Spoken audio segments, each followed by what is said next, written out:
사도신경으로 신앙 고백하시겠습니다. 나는 전능하신 아버지 하나님 천지의 창조주를 믿습니다.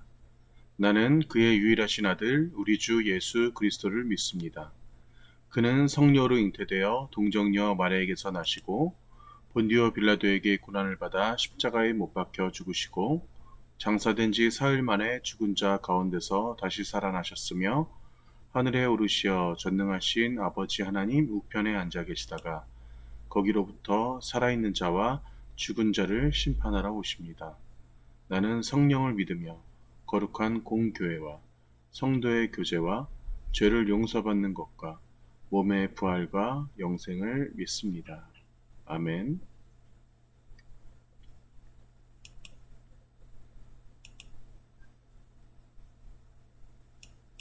네, 오늘의 말씀 누가복음 5장 4절에서 11절까지의 말씀입니다. 세 번의 부르심이라는 주제를 가지고 우리 같이 함께 말씀 나누기 전에 잠시 기도로 시작하겠습니다.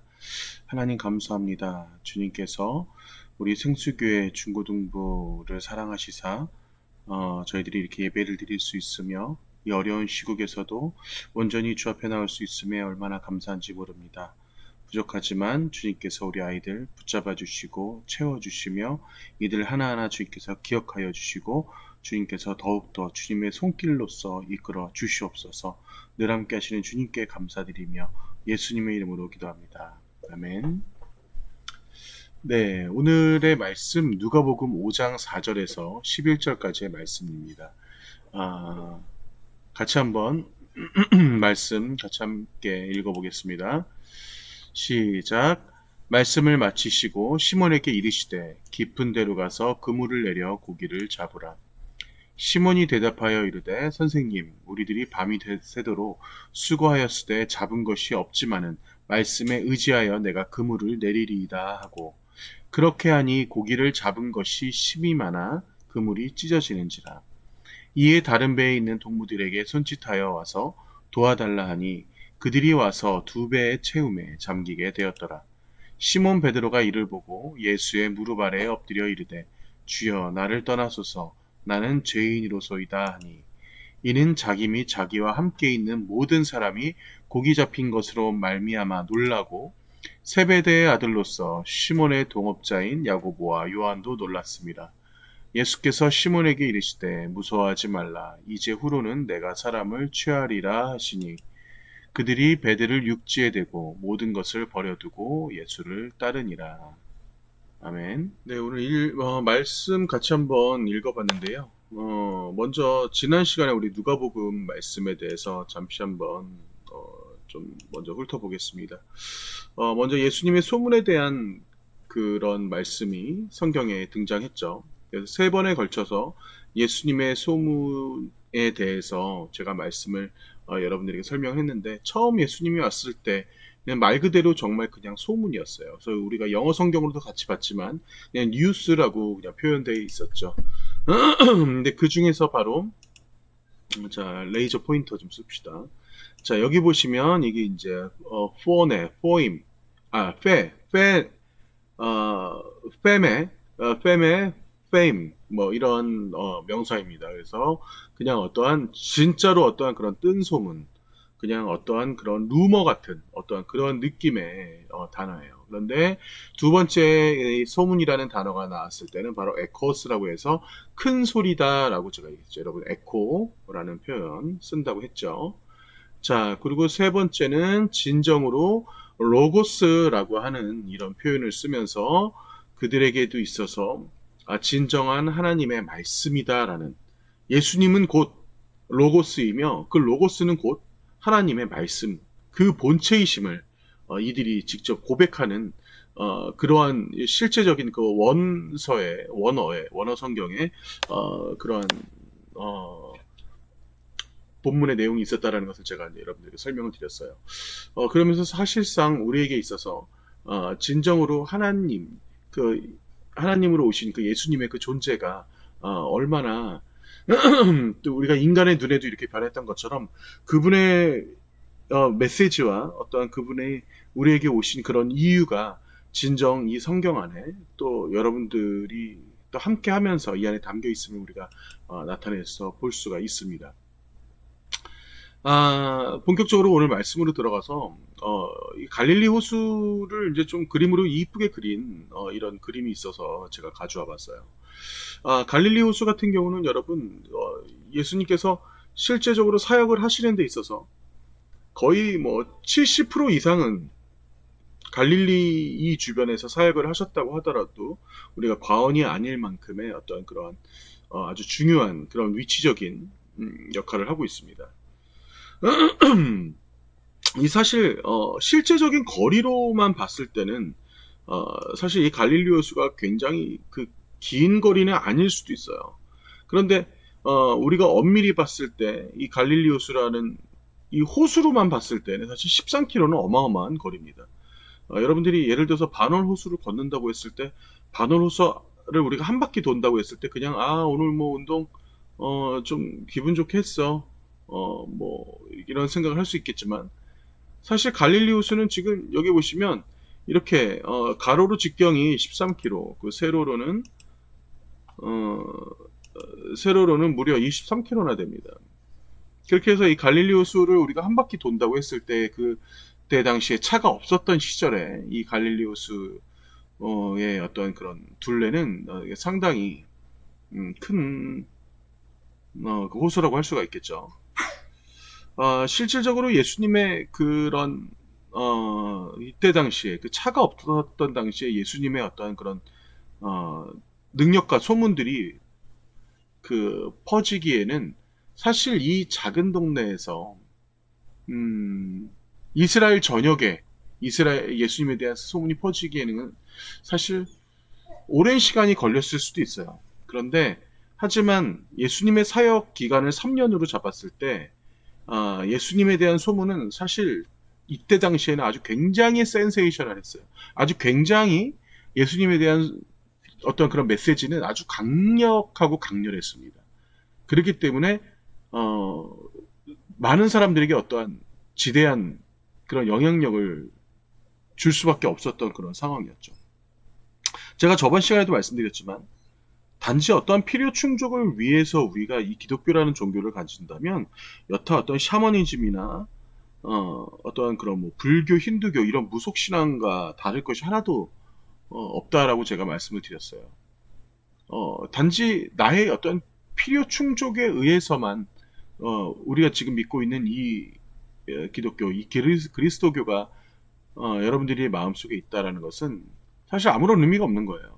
예, 그냥 나의 어떤 필요한 거를 얻기 위한 어떤 그런 중간에 어떤 매개체 그러한 의미라면은 여러분 사실 여러분들이 정말 교회 다닐 의미가 없어지는 것과 같다고 봅니다. 그런 메시지는 이때 당시에 예수님이 이 땅에 오셨을 때도 역시 동일하게 우리에게 주셨다고 볼 수가 있어요. 본문을 좀 볼까요? 자, 예수님께서 마태복음 4장 19절에도 이제 이런 말씀을 하십니다. 말씀하실 때 나를 따라오라. 내가 너희를 사람을 낚는 어부가 되게 하리라 하시니라고 했어요.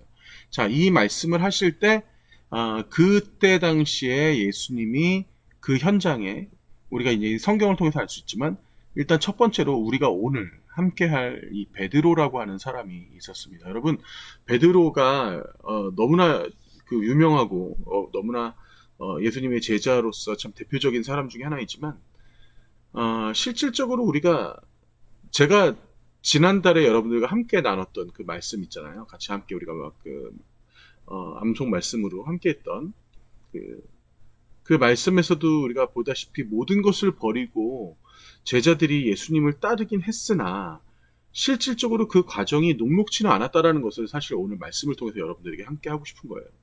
자, 먼저 오늘의 말씀 우리가 보면 우리 오늘 누가복음 5장 말씀을 읽었잖아요. 이 누가복음 5장에서의 그 예수님의 그 모습은 제자들을 처음 찾아온 모습은 아니었습니다. 네, 처음 찾아온 모습은 아니었어요. 그래서 그 전에 예수님이 정말 이들에게 처음 나타나셨을 때 그 모습이 바로 마태복음 4장 19절의 이 말씀이에요. 그래서 그러면서 고기잡이를 하고 있는 그 어부들에게 나를 따라오라. 내가 너희를 사람을 낚는 어부가 되게 하리라. 이런 말씀을 하셨던 거죠. 자, 그랬을 때 그 제자들이 특히 이제 뭐 베드로만 예를 든다 하더라도 예수님을 따랐을까 안 따랐을까? 예수님을 따랐죠. 예, 따르긴 따랐습니다. 그런데 예수님이 오늘 누가복음 말씀에서 한번 더 찾아오세요. 자, 요한복음 1장 40절 잠깐 볼게요. 요한의 말을 듣고 예수를 따르는 두 사람 중에 하나는 시몬 베드로의 형제 안드레라라고 나오죠. 그죠? 지금 베드로 같은 경우는 성경에서 조금 더 디테일하게 나옵니다. 자, 왜냐하면 성경에서 보면 시몬 베드로. 자, 시몬이라는 이 이름은 베드로의 옛 이름이에요. 그 이후에 제가 이 말씀도 오늘 함께 할 거지만 그 이후에 이제 베드로라고 하는 그 이름을 예수님께서 직접 주십니다. 그 베드로의 이름 전에 그 원래 이름 전에는 이제 시몬이라는 이름을 가졌어요. 근데 그의 형제가 형인지 동생인지 모르겠지만 안드레라고 하면서 안드레도 이렇게 소개가 돼요. 그리고 시몬은 베드로의 그 아버지의 이름도 성경에서 등장합니다. 물론 뭐 동명이인이긴 하지만 그 베드로의 아버지 이름도 요한이에요. 요한의 아들 시몬 베드로라고 이제 성경에서 이제 그런 등장을 합니다. 그런 것처럼 베드로 같은 경우는 이 베드로의 가족이 우리가 대충 성경으로 조금 이렇게 좀 파악이 돼요. 자, 그리고 예수님께서 또 누구를 고쳐주시면 베드로의 장인도 역시 성경을 통해서 고쳐주세요. 그러면서 장모, 베드로의 장모죠. 네. 그 성경을 통해서 고쳐주시면서 그러면 베드로는 결국 누가 있어? 장인 장모가 있다는 것은 누가 있다는 거야? 바로 아내가 있다는 얘기죠. 그래서 베드로는 결혼을 했구나 라는 것을 우리는 이 성경을 통해서 일단 알 수 있는 거예요. 자, 일단 넘어가서 자, 요한의 말을 듣고 예수를 따르는 두 사람 중에 하나는 시몬 베드로 형제 안드레라. 자, 이 신학자들 사이에서는 지금 제가 아까 전에 봤던 마태복음 4장 19절의 말씀과 요한복음 1장 40절에 이때 나타났던 예수님은 그 동일한 사건으로 보고 있습니다. 자, 그런데 누가복음 5장에서의 이 사건은 조금 달라요. 왜냐하면 예수님의 어떤 그 행동이 지금 우리가 처음 봤던 마태복음과 요한복음에서의 제자들에게 나타났던 모습과 약간 좀 다른 모습이 좀 보여져요. 그렇기 때문에 이 모습은 지금 누가복음 5장에서의 이 모습은 실질적으로 예수님께서 제자들을 다시 한번 찾아왔다라고 보통 우리가 일반적으로 그렇게 이제 성경을 해석하는 것이 맞습니다. 호숫가에 배 두 척이 있는 것을 보시니 어부들은 배에서 나와서 그물을 씻는지라라고 하면서 지금 이 배경적인 이런 부분이 나옵니다. 자, 호숫가에 배 두 척이 있는 것을 예수님께서 직접 보십니다. 여러분들 그 카메라를 들고 따라가듯이 한번 여러분 따라가 보세요. 그러면서 이렇게 가까이 갔더니 어부들이 배에서 나와서 자신들의 그물을 씻고 있어요. 자, 그 자신들의 그물을 씻고 있다. 자신들의 그물을 씻고 있다라는 것은 여러분 어떻게 우리가 받아들일 수 있을까? 자신들의 그물을 씻고 있다라는 것은 말 그대로 우리가 오늘의 일을 마치고 그 다음에 일을 준비하는 과정이라는 거지. 그죠?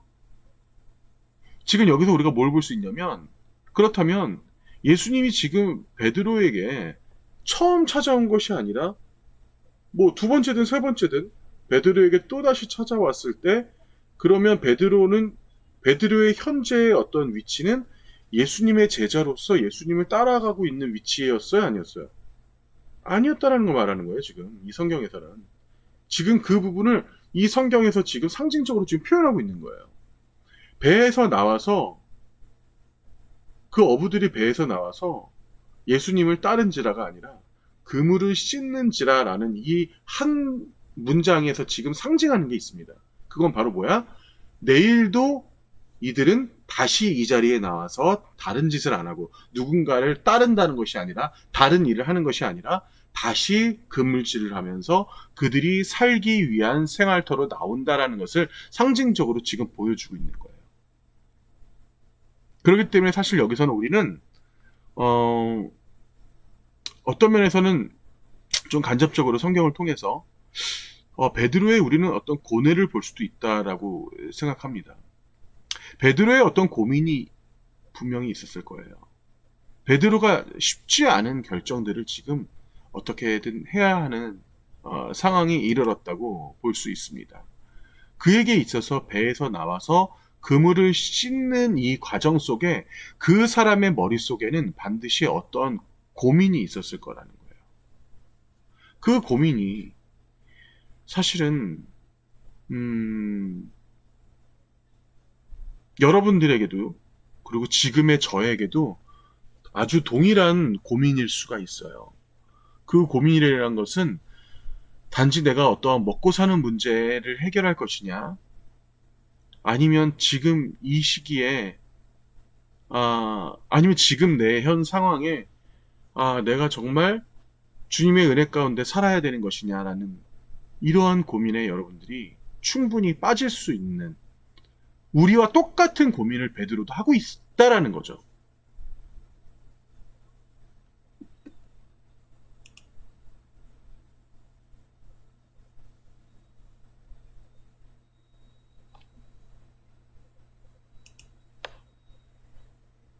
개인적으로 저 같은 경우도 신학을 공부하고 졸업을 하고 나서 사회 속에 나가서 거의 한 17년 정도를 일하면서 고민을 하다가 다시 또 신학의 자리에 들어서고 이런 과정들을 참 겪으면서 저 또한도 이 말씀이 참 애처롭게 사실 다가왔어요. 이 베드로가 나만 고민했던 게 아니구나. 베드로도 이 그물을 씻으면서 얼마나 고민했을까. 특히 더 힘들었던 건 뭔지 아세요? 베드로 같은 경우는 지금 이 자리에, 그물을 씻고 있는 이 자리에 예수님께서 직접 오셨다라는 거예요. 예수님이 내 눈앞에 계시다라는 거지.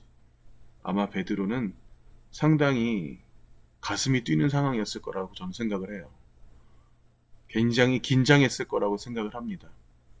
내 마음은 저곳에 있는데 나는 당장 주님을 따라가고 싶은데 생계를 책임져야 되는 상황이기 때문에 도저히 그렇게 쉽게 발이 떨어지지 않는 상황이었던 거죠. 3절 볼까요? 예수께서 한 배에 오르시니 그 배는 시몬의 배라. 거기다가 예수님께서 한 배에 오르셨는데 그 배가 하필 시몬의 배야. 예, 안드레의 배도 아니고 야고보의 배도 아니고 그 배가 하필 시몬의 배입니다. 육지에서 조금 떼기를 청하시고 앉으사 배에서 무리를 다시 가르치세요. 그들에게 하나님의 말씀을 전하기 시작하시는 상황인 거죠. 근데 그들이 올곧게 안 들었다면 지금 아마 누가복음 5장의 이 말씀은 이렇게 누가에 의해서 적어지지 않았을 거예요. 그들은 그럼에도 불구하고 예수님의 말씀을 정말 기쁘고 감사하게 아마 들었을 거라고 우리는 상상을 합니다. 여러분, 가버나움이라고 하는 영화가 있어요. 가버나움. 잠깐만 제가 그 지도 잠깐 보여드릴까? 다시 한번. 이 갈릴리의 호수를 이렇게 보면 지금 여러분 요 부분 보이죠? 요 부분. 여기 지금 조금 해상도가 안 좋긴 한데 가버나움이라고 여기 써 있어요. 그죠? 이 가버나움이라고 하는 지역이 있고 그리고 이 영화도 지금 나오긴 했는데 여러분 이 지역은 지금도 굉장히 처절한 지역입니다. 예, 아주 힘들게 사는 사람들이 이곳에 살아요. 뭐 지금도 왜 그런지는 저도 안 가봐서 모르겠는데 하여튼 그렇게 살아요. 근데 저 근처에서 어떠한 집이 발견됐는데 이제 신학자들 사이에서 이 집이 베드로의 집일 것이다라고 이들이 어떠한 잠정적인 결론을 내린 그 집이 돼서 이 집이 지금 관광지가 되었어요. 하나의 수많은 신도들이 와서 여기 지금 보시죠. 카파르나움이라고 써있죠. 지금 우리 성경에는 가버나움이라는 바로 이곳. 근데 왜 이곳을 굳이 베드로의 집이라고 명명했냐면 여기에 베드로의 형제들의 어떤 벽에 그런 이름이나 베드로의 이름 이런 것들이 벽에 적혀 있고 하다고 하는데 사실 그건 중요한 게 아닙니다. 예, 근데 어쨌거나 이 가버나움이라고 하는 지역에 이렇게 베드로가 아니면 그 베드로와 가까웠던 이런 측근들이 살았던 어떤 흔적들이 지금도 이렇게 남아 있어서 이 지역을 지금 이렇게 이곳을 이렇게 지금 하나의 우리가 성지처럼 들릴 수 있는 그런 지역이 이제 지금 여기 갈릴리 지역이 지금도 있다고 해요. 베드로 같은 경우는 지금 이 당시에 베드로의 어떤 그 생업을 통해서 자신들이 자신의 가족을 먹여 살릴 수밖에 없었던 그러한 현실적인 그런 상황이 분명히 있었습니다. 그렇기 때문에 그 부분에 있어서 본인 스스로도 굉장히 고민했을 거고, 굉장히 힘들어했을 거고, 그리고 성경에 의하면 베드로는 뭐 결혼까지 한 상황이었기 때문에 뭐 자녀가 몇 있고 이런 건 잘 모르겠지만 그의 아내도 있었고, 그리고 가깝게 그 아내의 식구들도 있었고, 베드로는 여러분 아주 평범한 사람이었던 거예요. 우리가 성경에서 우리가 볼 수 있겠지만 평범하다 못해 사실은 그 지역에 살았다라는 것 자체는 또 굉장히 또 부유하지 않았던 그런 사람이죠. 물론 부유한 사람을 예수님께서 찾아가지는 않으셨어요. 그죠? 우리가 성경을 통해서 알 수도 있지만 예수님은 굳이 부유한 사람을 통해서 네가 네 돈 내고 좀 나 좀 도와다오 이런 분이 아니셨기 때문에 정말 어려운 자들을 찾아가서 그들이 어려움에도 불구하고 근데 그들이 굳이 예수님을 따라갈 수밖에 없었던 그 처절한 상황에서도 그 이유와 그 존재의 가치, 아니 내가 힘든데 내가 힘들어 죽겠는데 내가 왜 그 길을 가야 됩니까? 라고 반문하지 않은 채 그들이 갈 수밖에 없었던 그 길. 이거는 우리 인생을 통째로 얘기하는 겁니다. 예, 어쩌면 그 인생 자체는 참 어렵지만 그 결정 자체가 아주 중요한 결정이라고 얘기하는 거예요. 요한복음 1장 42절에 보면 예수께서 보시고 이르시되 내가 요한의 아들 시몬이니 라고 하면서 베드로에 대해서 나오죠. 베드로의 아버지 이름이 요한이라는 게 여기 지금 간접적으로 나오죠. 장차 게바라 하리라 하시니라. 게바는 번역하면 베드로라. 영어로는 여러분 피터라는 이름 많이 들어봤죠? 피터, 그죠? 이 피터라고 하는 이 이름, 베드로라고 하는 이 이름을 예수님께서 직접 주시면서 결과적으로 베드로가 첫 번째 부르심을 받고 자신의 생업으로 돌아가고, 그리고 바로 오늘 이 누가복음의 이 장면에서 두 번째 부르심을 받아요. 근데 제가 오늘 설교 주제를 세 번의 부르심이라고 잡았죠. 그거는 왜 그럴까요? 세 번째는 언제일까요? 또 도망갔었나? 네. 또 도망갔을까? 언제 도망갔을까? 예수님이 십자가에 못 박히실 때 베드로가 세 번 부인하고 말 그대로 도망갔죠. 예, 저는 예수님을 부인합니다. 전 모릅니다. 전 예수님 저주합니다까지 얘기했어요. 예, 그랬던 베드로가 예수님이 십자가에 못 박혀서 완벽하게 숨이 끊어지는 그 모습도 차마 보지 못한 채 다시 또 자신의 생업으로 돌아가요.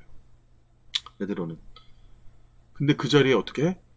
그 처음 모습 그대로 예수님이 다시 또 찾아온다라는 사실인 거지. 그때 그 요한복음에서의 그 장면은 저는 참 감동적이에요. 예. 정말 모든 것을 뛰쳐버리고 그는 정말 울면서 예수님께 달려왔을 거예요.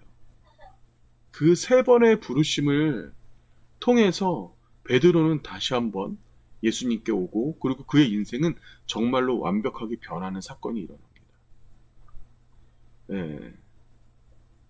그 베드로의 그 선택, 그리고 바로 지금 이 말씀을 듣고 있는 여러분의 선택, 우리의 선택, 제가 지금 말씀드리는 이 선택이라는 것은 단지 여러분들이 뭐 주님의 일을 하십시오, 신학을 하십시오, 이런 개념이 아니에요. 예, 절대 그런 개념이 아니에요. 여러분들은 똑같이 여러분들의 생업을 하고 있어야지. 그거 어떻게 할 거야? 학교 다니시는 분은 학교 다니고, 일하는 사람들은 일을 하고. 그런데 그 안에서 여기서 아주 중요한 그 선택이라는 것은 바로 뭐냐면, 내 인생의 그 진리 가운데, 내 인생의 그 전체적인 내 세계관, 내 가치관이 정말로 주님을 향한 선택을 했냐, 안 했냐. 바로 이것이 아주 중요한 오늘의 맥락이라는 거예요. 자, 우리 한번 다른 말씀도 한번 볼게요. 요한복음 21장에 보면 예수님께서 이때가 예수님이 이제 세 번째 찾아오셨을 때예요. 배 오른편에 던지라라고 하세요. 그물을 배 오른편에 던지라. 그리하면 잡으리라 하시니 이에 던졌더니 물고기가 많아 그물을 들 수 없더라. 자, 이때는 배 오른편이고, 그리고 오늘 말씀을 보면 말씀을 마치시고 시몬에게 이르시되, 말씀을 마치셨어요. 오늘 우리 읽었던 그 이제 본문 쪽입니다. 깊은 데로 가서 그물을 내려 고기를 잡으라. 이번에는 깊은 데로 가라고 하셨죠. 그죠? 물론 어떤 시간적으로는 이때가 먼저고 요한복음 21장은 그 이후에 일이긴 한데, 자, 깊은 데 그리고 배 오른편. 우리는 사실 여러분 어떠한 시각적으로 봤을 때 하나님께서 나에게 원하시는 길이 무엇일까라는 것에 대해서 아주 현실적인 대답을 원할 때가 있습니다. 그 현실적인 대답에 어떠한 단편적인 게 바로 이런 거예요. 그물을 깊은 데 던지는 게 맞는 것일까? 아니면 배 오른편에 던지는 게 맞는 것일까? 여러분 상상 한번 해보세요. 어떤 게 맞을 것 같아요? 그물을 배 오른편에 던지는 게 맞는 거야? 아니면 깊은 곳에 가서 던지는 게 맞는 거야? 깊은 곳에는 고기가 많이 없을 것 같아. 아니야. 깊은 곳에 배가 왠지 물고기가 많을 것 같은데. 아니야. 배가 이렇게 가다 보면 왠지 배의 물길의 흐름에 따라서 오른쪽에 더 고기가 모여 있지 않을까? 이러한 혹시 어, 말도 안 되는 어떠한 이러한 현상들을 혹시 믿고 계세요? 지금 이 나타나는 이런 모습들, 현실적인 눈앞에 있는 이런 모습들, 어떤 현상적인 것들, 과학적인 것들, 우리는 이것들을 찾아간다라는 것이 바로 이런 말씀을 통해서 나타나지만 사실은 여러분 깊은 곳인 것, 아니면 오른쪽이건 하등 우리 인생에 어떠한 도움도 주지 않는다라는 겁니다. 어떠한 관계도 없다라는 거예요. 여기서 그럼 중요한 게 뭡니까?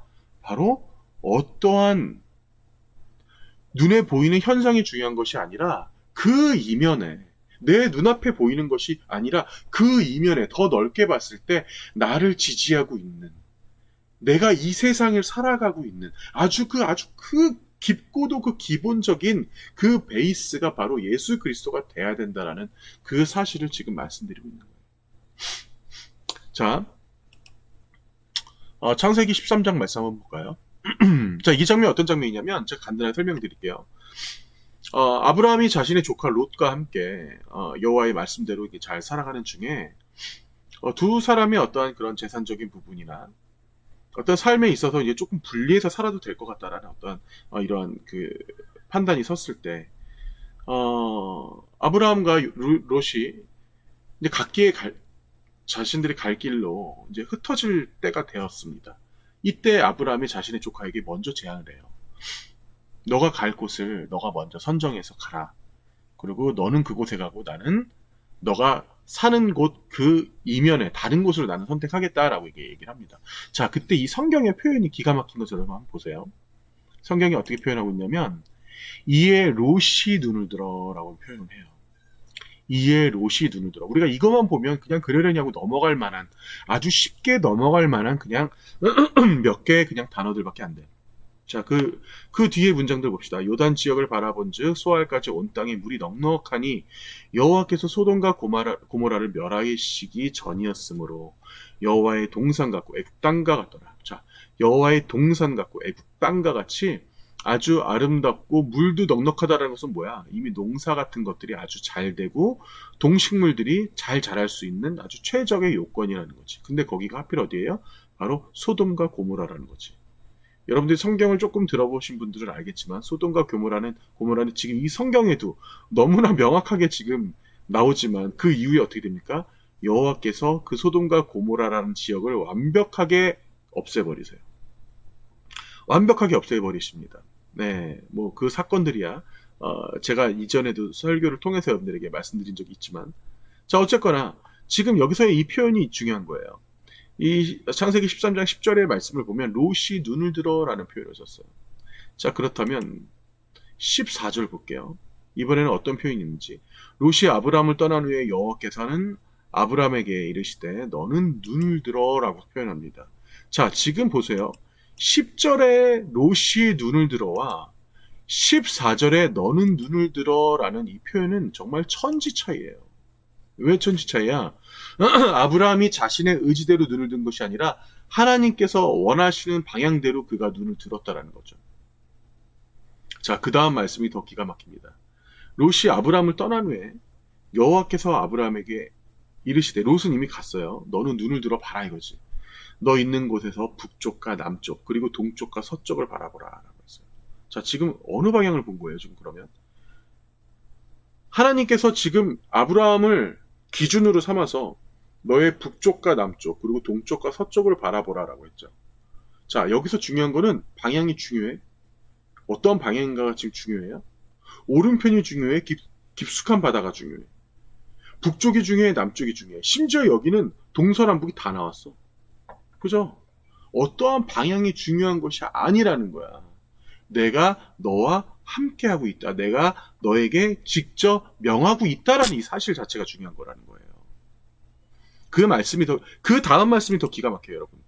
어떻게 한대? 하나님께서 보이는 땅을 내가 너와 네 자손에게 주리라. 영원히 이르리라.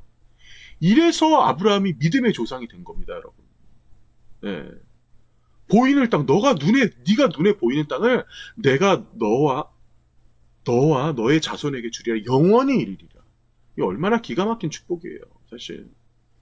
여러분들이 지금 한번 상상을 해봐. 여러분들이 지금 여러분이 있는 곳에서 여러분이 물론 지금 상당수가 대함이 있겠지만 대함이가 아닌 더 넓은 지역이라고 우리가 가정을 한다 하더라도 여러분이 지금 눈에 보이는 그 넓은 땅을 너희들이 눈에 보이는 그 모든 땅을 내가 너에게 다 줄게 라고 한다면 얼마나 그 큰 축복입니까?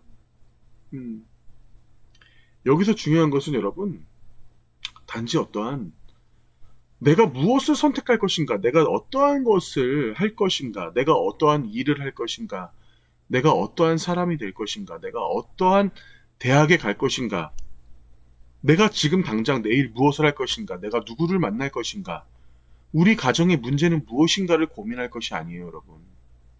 그런 것들 고민하지 마세요. 그런 것들 먼저 고민하지 마시라는 얘기예요. 눈에 보이는 어떠한 내가 선택해야 될 것들을 먼저 고민하는 것이 아니라 먼저 다 내려놓으시라는 겁니다. 지금 아브라함 봐봐. 지금 아브라함의 모습처럼 먼저 다 내려놓으라는 거예요. 지금 봐봐. 우리가 지금 베드로와 아브라함이 다른 점이 뭔지 아세요? 베드로는 그 그물을 절대 손에서 놓을 수가 없었어. 덜덜덜 떨면서. 내가 이걸 놓으면 어떻게 살아? 내가 어떻게 살아? 도저히 어떻게 살아? 근데 다 살게 된다라는 거지. 여러분이 지금 여러분들이 스스로 해결해야 되려고 내가 해결해야 된다고 생각하는 어떠한 이러한 문제들을 지금 하나님께 오늘 말씀 통해 나타내잖아. 그런 것들을 먼저 붙들고 내가 이걸 어떻게 할 것인가 고민하지 말고 그런 것들을 먼저 내려놓고 주님 앞에 내려놓고 내가 그 모든 것들을 주님 앞에 먼저 고할 수 있는 사람이 돼야 되는 거예요. 그게 바로 나의 인생관이 돼야 되고 그게 바로 나의 인생에 내가 살아가는 방식이 돼야 된다는 겁니다. 어떠한 이익을 바라보지 마세요. 어떤 선택을 해야 될 때 제가 언젠가 말씀드렸죠. 이왕이면 조금 손해인 것을 먼저 생각해 주세요. 누군가를 선택할 때 이왕이면 조금 더 나의 손길이 필요한 사람, 나보다도 더 대단한 사람을 손잡는 것이 아니라 이왕이면 나의 손길이 좀 더 필요한 사람을 손잡아 주세요. 어떠한 일을 선택을 할 때 돈이 되나 안 되나, 물질적으로 되나 안 되나를 생각하지 말고 과연 이 일이 가치 있는 일인가 가치 없는 일인가, 사람을 살리는 일인가 사람을 죽이는 일인가, 하나님이 원하시는 일인가 하나님이 원하시지 않는 일인가, 예수님이라면 어떻게 하셨을까 라는 것을 먼저 생각하는 사람이 되어야 된다는 겁니다. 내가 하나님의 손에 붙잡혀 있는가가 너무나 중요한 거예요. 그렇게 사는 삶을 살아갈 때 여러분들이 진정 이 땅에서 훨씬 더 여러분들이 축복받고 더 가치 있는 인생을 살 수 있을 거라는 겁니다. 우리에게 있어서 여러분 참 선택의 연속이에요. 우리 인생이 참 그렇게 녹록하지만은 않잖아. 아니 우리가 코로나로 인해서 이렇게 힘들게 될 줄 우리가 어떻게 알았겠어. 너무나 상상도 하지 못했던 일이에요. 뭐 어느 정도 좀 있다가 좀 잠잠해지겠지 했지만 당장 어제도 1,500명이 넘었어요. 네. 우리가 참 이렇게 어려운 가운데 있지만 반드시 주님은 여러분들과 함께 하실 거라고 믿습니다. 여러분들이 방학 기간 동안 그 어떠한 그런 고민들을 너무나 끌어안고 있지 말고 모든 것들을 주님 앞에 내려놓고 여러분 스스로가 먼저 나를 주님 앞에 던질 수 있는 사람이 되길 간절히 소원합니다. 정말 베드로에게 3번이나 찾아오셨던 주님, 절대 여러분들 먼저 포기하지 않으세요. 여러분들이 주님을 포기하지 않는 한 주님은 여러분들을 포기하지 않으세요. 여러분들이 주님 손 잡고 갈 수 있는 한 주와 또 한 달과 한 해와 평생이 될 수 있기를 간절히 소원합니다. 같이 기도하겠습니다. 하나님 감사합니다. 주님께서 우리 생수교회를 통해서 우리 선생님들과 우리 아이들을 통해서 주님께서 더욱더 그 말씀 가운데 함께하여 주시옵소서. 주님께서 더욱더 붙들어 주시옵소서. 우리 아이들 얼마나 많은 선택과 얼마나 많은 고민들 가운데 있습니까?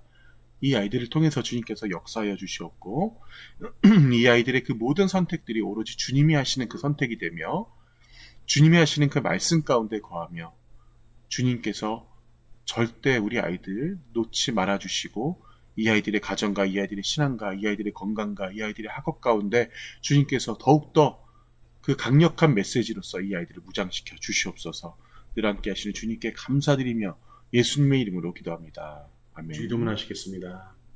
하늘에 계신 우리 아버지, 아버지의 이름을 거룩하게 하시며 아버지의 나라가 오게 하시며 아버지의 뜻이 하늘에서와 같이 땅에서도 이루어지게 하소서.